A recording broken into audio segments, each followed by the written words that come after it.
I guess we're all doing better than Diddy.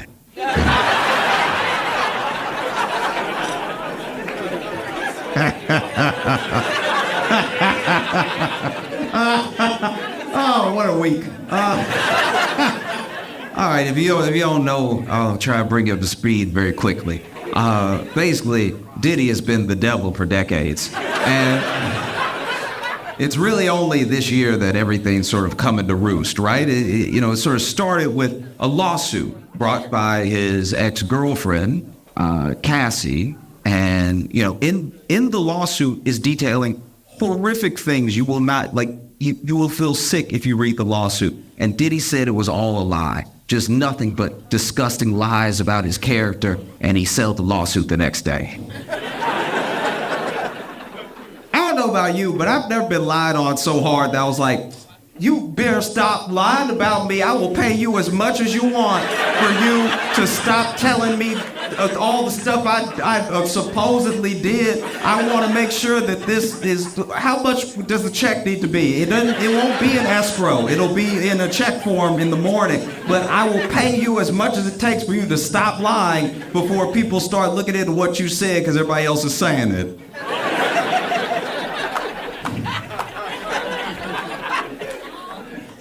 Well, no, it's crazy. And even more recently, more allegations and more investigations have been going into Diddy being alleged. Legally, you have to say it.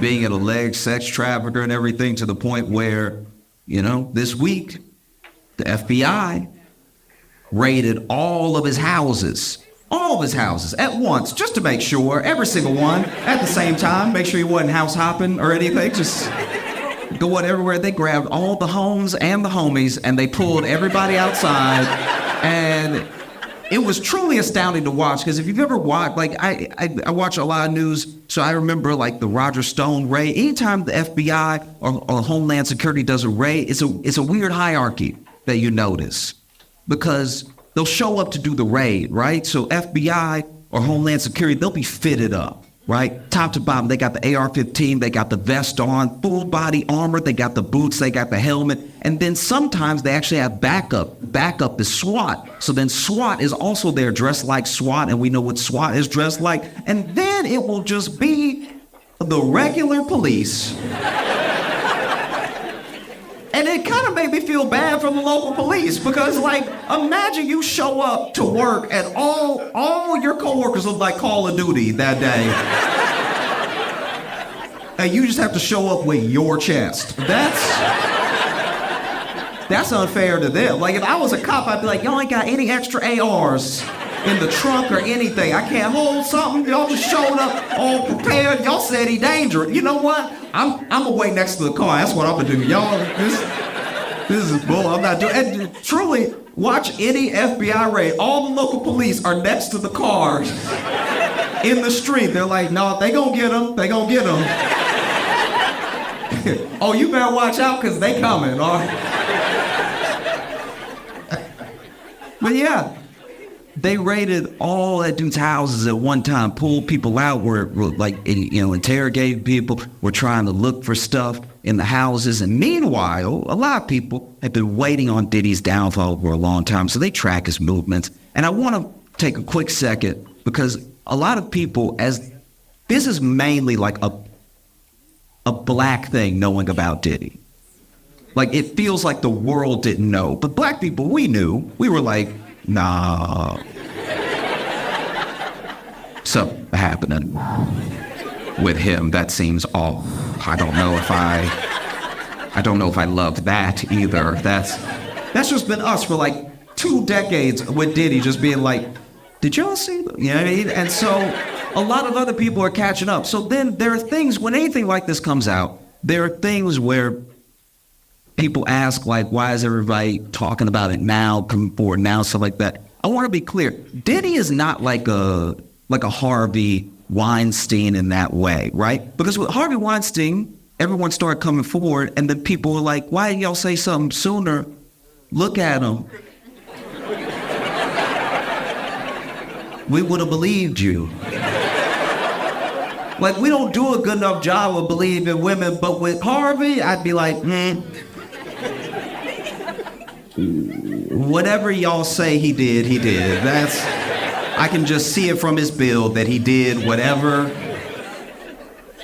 But Diddy's a very different thing. Diddy is scary. A lot of people are scared of Diddy. And you want to know one of the reasons why people are scared of Diddy? Because of where he comes from. There's gangsters, then there's gangsters. Okay? Diddy's dad has ties to Frank Lucas. If you don't know Frank Lucas is who Denzel played in American Gangster. That's who Diddy's dad hung out with. That's who Diddy's dad did business with. So when you ever rewatch American Gangster and you see that scene when Frank Lucas, Denzel, stands up and in the middle, broad daylight, middle of the sidewalk, a dude disrespects him and he pulls out a gun and he shoots him in the head and kills him in front of everybody because he knows nobody will say anything. That's who Diddy's dad ran with, right? That's who taught him his like ABCs and stuff. You know what I mean? When you see that scene, that's a bone-chilling scene because it happened. That happened. He did that. He killed someone broad daylight because he knew no one around would say anything, right? So when you see that scene and you see Denzel do that, just know that one of the extras in the background, at least one of those kids, is Diddy. That's terrific, you know? And that's why people are getting so scared of him, because we know that he just moves differently, you know what I mean? And a lot of people have been waiting on his downfall for a long time. So when the FBI was raiding, people were like, where is Diddy? And you know how these kids are now? They're very smart. They can track anything. They track Diddy's plane. And so while the FBI is raiding all of his homes at one time, Diddy's plane is leaving America.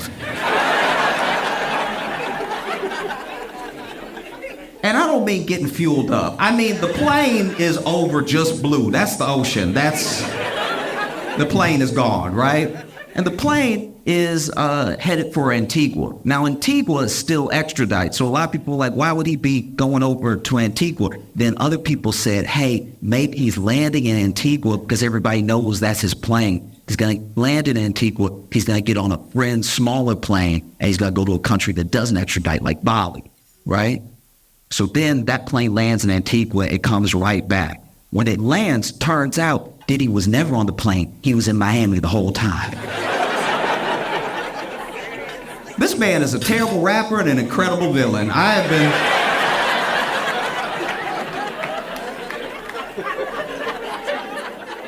been thrown for a loop consistently with him. Like, this man should be in a James Bond movie.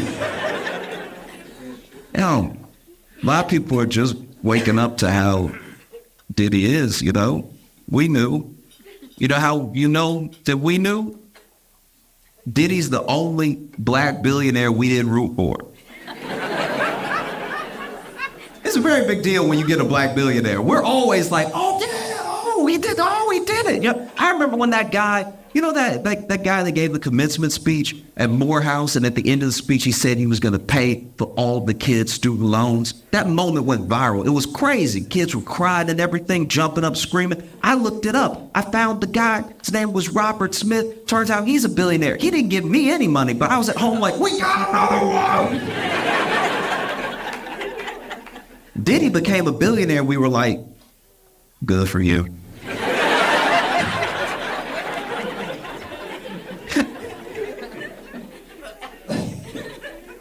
I don't know about y'all, but I absolutely love when home drama spills out into the world. You know what I mean? I don't watch a lot of reality television, so I love when a real life couple just can't take it anymore. You know what I mean? Like they have to have it out, and they have to have it out now. And now is here. And here is where I am.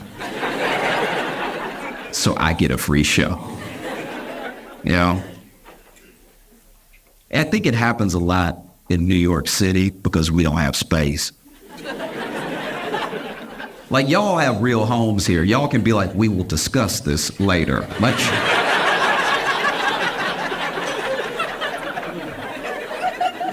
In New York, we don't have that. We're like, I want to argue in private at home, but home don't have no elbow room.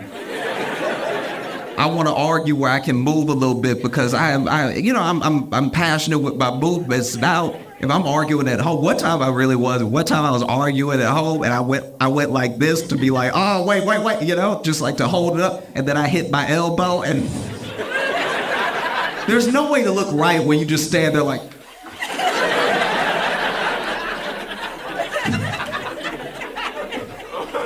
so sometimes couples just have to have it out in that moment, And I was walking.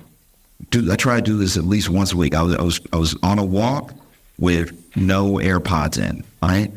Just really like be around in the world, And I think it's an important thing to do because it opens you up to what's happening around you. And I would have missed this had I had my AirPods in. I was walking, and as I'm walking, I see this dude bust out of the door of his house, right? He's running down the stoop of his brownstone, no shirt on, anything, looking terrified, like, what? And so I turn and I see what I can only imagine is his girlfriend or wife running behind him. And I was like, all right, this seems awesome. Let's see how it goes. And she has something in her hand, but it doesn't look like a gun, so I'm like, I'm willing to stay and see this through. Because if it's a gun, people get upset, they miss. Now she done shot me, I'm bleeding out. I'm not even part of your love. I'm laying there holding my wound, y'all done worked it out. Like, this could all be for nothing. It's just she's holding something, but I can't see what it is, right? And as he's running down the stoop, she runs down with him, and she gets to this specific step, and then she goes like this, right? She goes like this, and then a piece of what she was holding flies out and hits him in the back, and he goes, ah!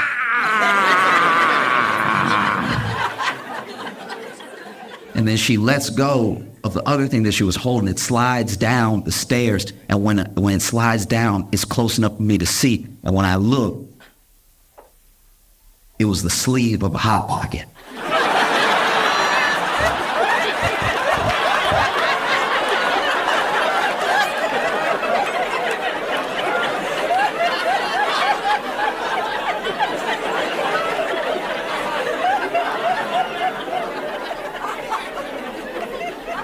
This woman done burned the hell out of this man with a Hot Pocket.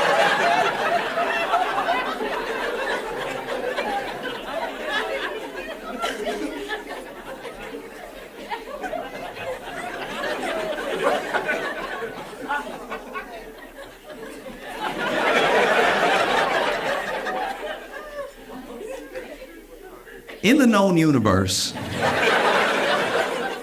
there are about 4 states of matter, right? There's gas, there's liquid, and there's solid. There's also plasma. Now, plasma can reach a temperature of about 45,000 degrees Fahrenheit, and just under that. Close second is Hot Pocket juice.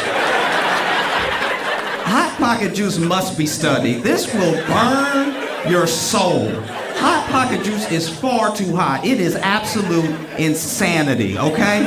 Because we've all been there. We've all been there where you were hungry, you heat up the Hot Pocket, that's gonna be quick, and then you went ahead and you put it higher than the instructions say, because you know when you follow the instructions, the middle cold. So then, you put it at least 2 minutes higher than the instructions say because you got a different type of microwave. Your microwave doesn't work like the box says. And so you put an extra 2 minutes, but now we're into heated territory that no one, even the people at the company, are aware of, right? And then you pull the Hot Pocket out, you hold it by the sleeve, and you wouldn't even be in this situation if you could just be a gentleman and wait, right? But you're hungry, you're greedy, you can't help yourself, and so you do blow. You give it a good try too. You blowing the bread. You're not doing anything for that juice inside. That juice is still bubbling like lava. Wait to bust out. And so then you take your first bite, and because you're hungry, because you're being greedy, you bite too hard, the juice pops out, it hits your lip, and you go, ah!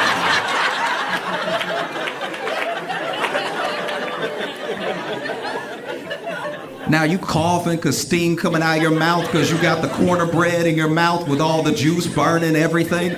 Burning teeth. Just burning. Inexplicably, just burning and burning and burning. It's terrible. This woman was running after this man. We don't know what he did. I didn't stay for an interview. This woman was running down the stairs after this man and had the Hot Pocket sleeve in her hand and reared back like an ancient weapon. Reared back.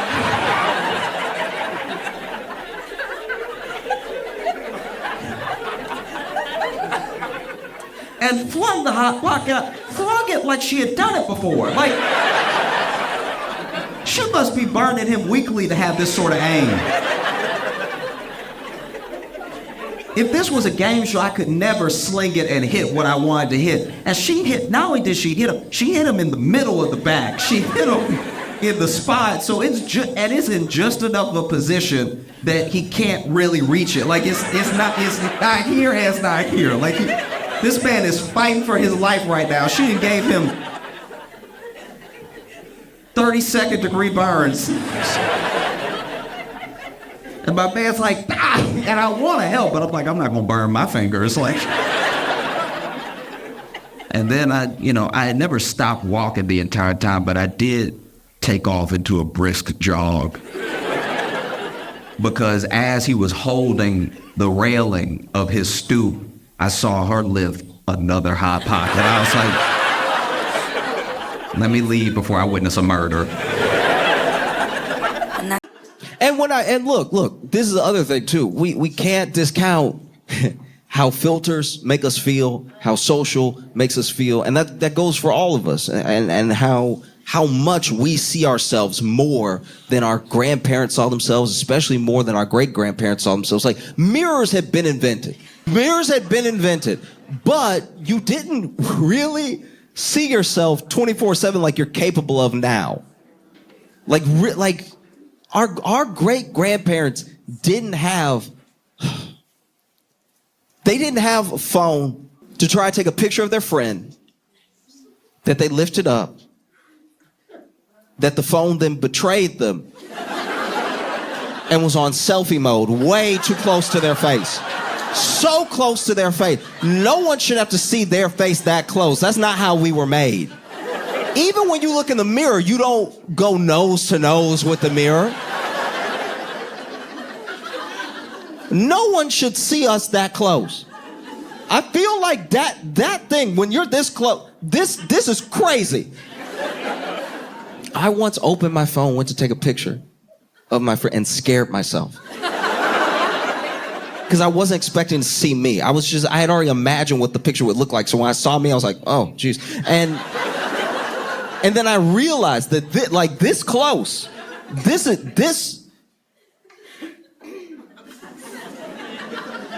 that's crazy.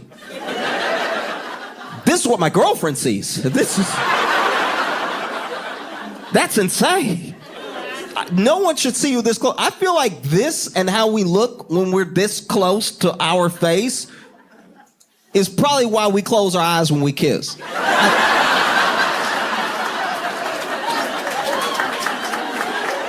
I'm like almost positive that no, I think if you went to kiss, open eyes.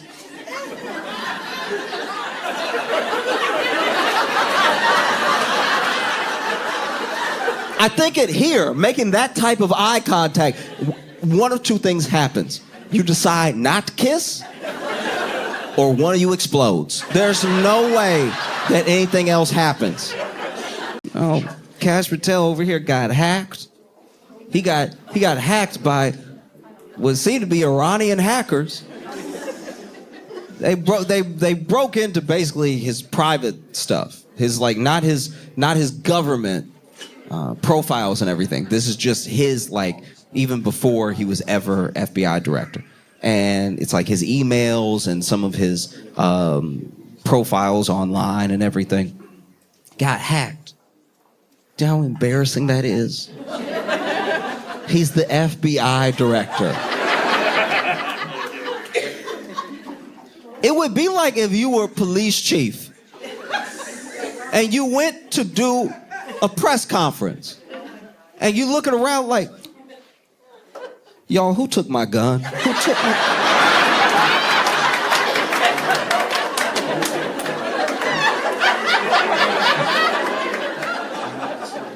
You're the FBI director. We got hacked. They broke into his private, accounts, and they were putting all his business online and everything. And it's crazy to watch. This is the FBI director, and it is wild to find out that he takes the same security precautions online that I do. Like I was literally finding out in real time. I'm like, oh, you're not supposed to do that? You're not supposed to... Wait, you're not supposed to have the same password for everything. That's bad? I thought 1, 2, 3, 4, 5 exclamation point was a good password. No. They hacked this man. They got his profiles and stuff. Released all that stuff. They even found his user profile to an adult website. I know. And a profile that he started on January 6th.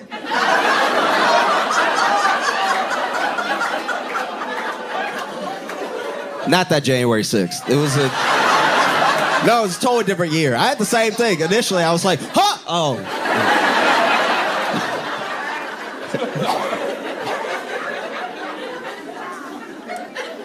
No. Iranian hackers are the reason we know that man's profile on a bunch of things is Spider Cash.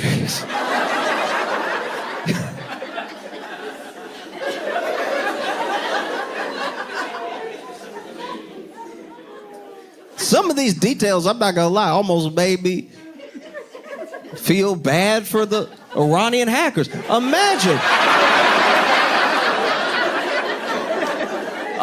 you out here trying to hack the FBI director as a country that this country is at war with. These are high stakes. This is high profile stuff. You know, you hacking your little heart out. You hacking as much as possible. If this was the movie, you'd be over here.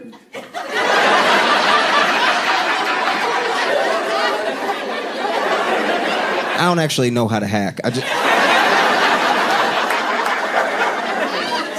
just know in the movie they always start typing harder to hack harder.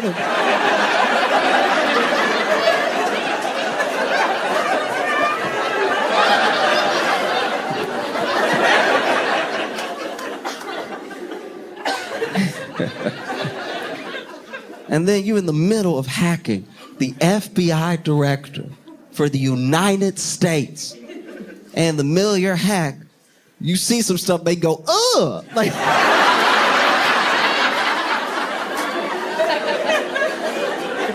he a freak. I'm trying to have lunch.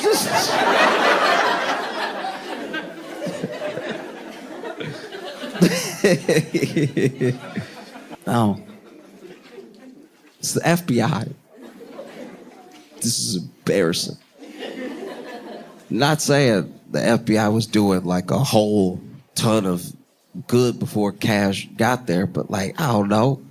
You would think it's a pretty powerful institution.